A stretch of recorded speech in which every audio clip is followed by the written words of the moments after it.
o estudante de medicina tem essa questão de ser super-herói, ele já acha que ele é super-herói quando ele entra no vestibular, né? Porque é uma maratona e tanto. A gente também fala disso aqui em um dos nossos episódios. Então, assim, como é que a gente ajuda, né? Ele tá lá.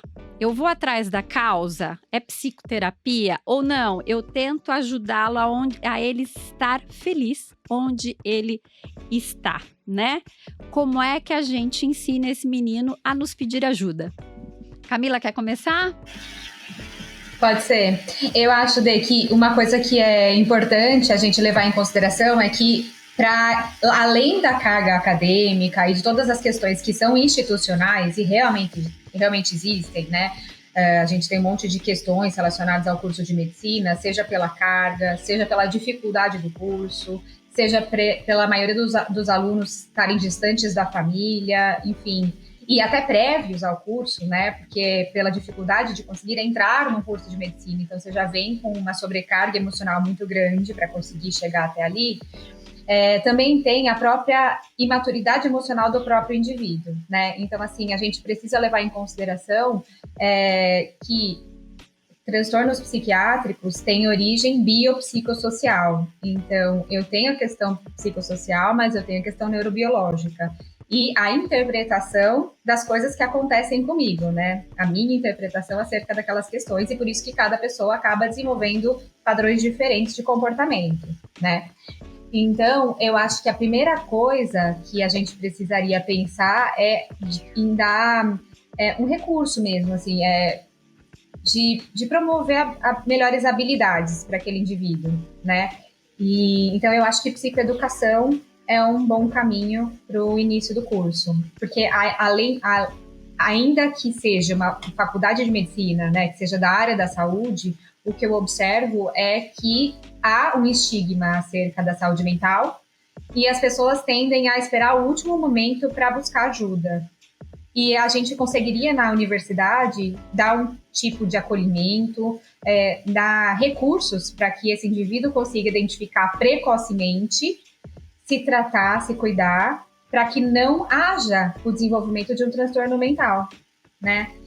Caso isso já aconteça, o transtorno mental já ocorra, eu acho que estratégias interessantes seriam o suporte mesmo, né? Então, o indivíduo, sei lá, grupos de ajuda, o indivíduo ter acesso ao acompanhamento psicológico, né? A facilidade da faculdade, porque eu atendo muitos alunos, e não só da faculdade de medicina, mas de universidades em vários lugares do país, que eu sempre pergunto, eu falo, na sua faculdade tem, né? O aluno tem direito ao acesso psicológico?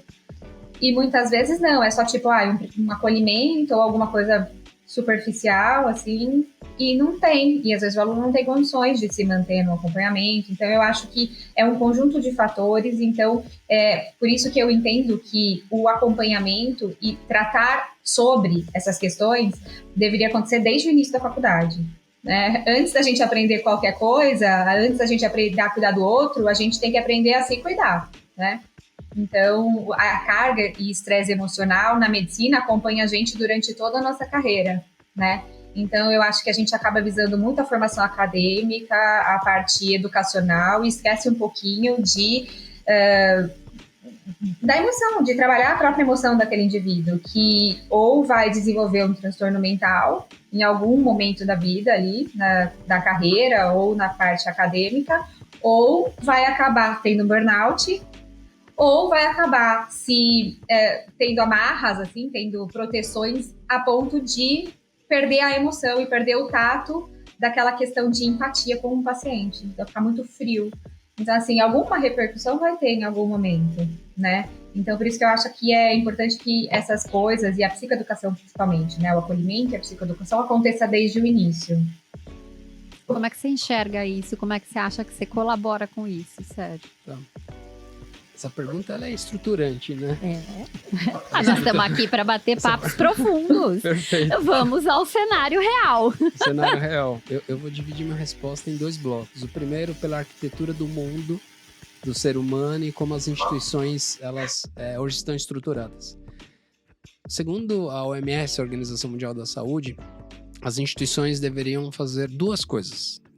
Primeiro, capacitar as lideranças acadêmicas e professores e habilitá-los sobre saúde mental, sobre o que é saúde mental e o que é prevenção e como lidar com alunos. Então esse é o primeiro caminho. E o segundo, que a instituição precisa ter alguma medida, alguma métrica sobre saúde mental para ter uma atuação preventiva e não reativa. Então, seguindo essa premissa, você tem as equipes multidisciplinares, que significa desde quem está na recepção, quem está na segurança, psicólogos, médicos, professores, um ecossistema que funciona de forma inteligente com base em dados e medições. E quando a gente fala medição, segundo a eutagogia, né? Que a gente tem a pedagogia, que ensina criança, andragogia, eutagogia, o indivíduo é responsável por si mesmo. E a saúde mental, no ponto de vista provocativo, é responsabilidade de cada indivíduo, de acordo com a sua singularidade. E isso é profundo porque significa que você não pode, em tese, terceirizar o seu bem-estar.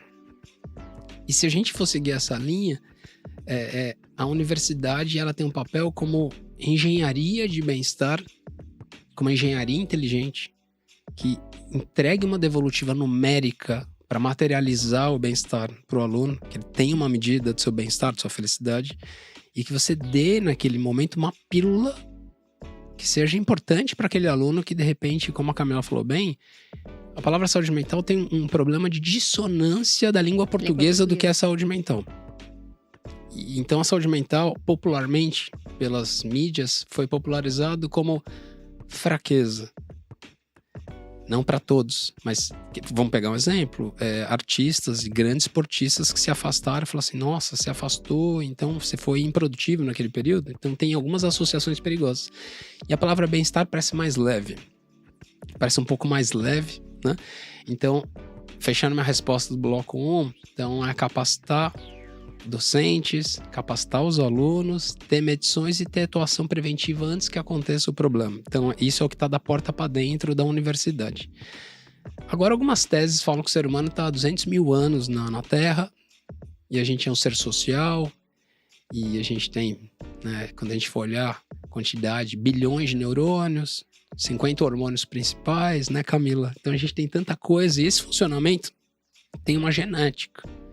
E alunos têm singularidade de carga de resiliência, né? Que é a capacidade do indivíduo, é da física esse termo, capacidade do material voltar ao estado normal, e a psicologia, a psiquiatria pegou emprestado e falou assim, então é a capacidade do equilíbrio emocional. Aí tem uma provocação boa que é totalmente estrutural. Será que o mundo, ele com base nas novas tecnologias, tem um molde correto de engenharia? E aí uma primeira doença que aparece, dessas modernas, é o burnout digital. Que o tempo de exposição em tela, tanto dos pixels de uma tela e a quantidade que nós estamos, e das informações que são processadas e as conexões sinápticas do cérebro, toda a sinapse que está fazendo, algumas regiões não estão sendo estimuladas do cérebro.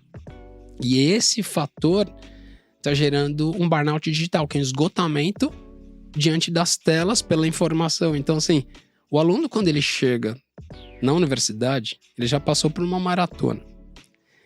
Ele vai saber, vai saber quanto tempo que ele está na tela. E tem outro dado, que é o seguinte, que numa média aí, 65% da população não tem a curva correta de esportes e atividade física, ou seja, que tem um sedentarismo. Combinado, talvez, nunca teve tanto endividamento financeiro no país como o Brasil. O Brasil, no mundo, é o segundo país mais ansioso, perto só pro Japão por conta das disciplinas japonesas. E a gente está no ranking de felicidade global na 36ª posição e tem uma lógica dos países emergentes. Então a gente tem sensações já de violência, etc. Então aí entra a grande provocação. Os cursos têm hoje uma grande oportunidade de inovação do que envolve os aprendizados, como a Camila falou, da parte psíquica, como que deveria ser fundamento de disciplina.